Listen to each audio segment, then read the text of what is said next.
Hi, it's Nick with a 60-second wine review of the Hahn GSM blend. This wine comes to us from the central coast of California and is a blend of 60% Grenache, 37% Syrah, and 3% Mourvedre, the classic French Southern Rhone style of blend. There are a bunch of aromas on this wine, with raspberry and strawberry standing out to me.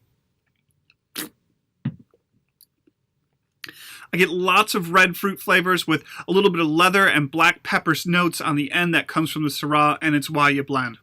This is medium bodied, but it's rich, very smooth, and I'd love this wine with any sort of grilled food. The fruitiness is just a perfect balance to that grilled char, or just to drink on its own. Hahn is a family-owned and operated winery that's really figured out how to make great winemaking grapes in the Central Coast, and I highly recommend this wine for parties and everyday drinking. Thanks for watching. Hahn GSM Red Blend. We'll be back again soon with another review.